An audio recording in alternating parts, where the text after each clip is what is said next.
बिस्मिल्लाहिर्रहमानिर्रहीम टाटो बचो तुंद सबक मज खैर मकदम तुम मुजर पन्नी किताब सफ नंबर 2 करो कशर सबक शुरू। हवाई जहाज फ़ायदेमंद हवाई जहाज फ़ायदे दिवान इंसान अत मज रेत सफ़र घंटन मज तो घंटन सफ़र मिनटन मज कर इंसान अत मज रेत सफ़र घंटन मज तो घंटन सफ़र मिनटन मज तय करान सफ़र कर वलिस आराम मिलान तो बड़ पाई अत मज सफ़र कर वलिस राहत हासिल सपदान। जंगी जहाज जंगस दौरान काम लाग इथे पे जंगी जहाज तम जंगस दौरान काम लाग वन पायलट वर जहाज बना आमुत वन नव टेक्नोलॉजी तो अत मज जहाज पकान तथा पायलट पायलटो बगैर काम करान पायलटो बगैर उड़ान।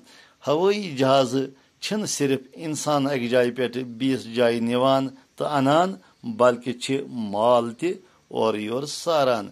हवाई जहाज सिर्फ इंसान योत सारान क्या अलबत्ता वन माल अक जाय पे बीस जाय तक सारान। टाटो बच्चो इजाजत पक्का करो तो मुलाकात खुदा हाफिज।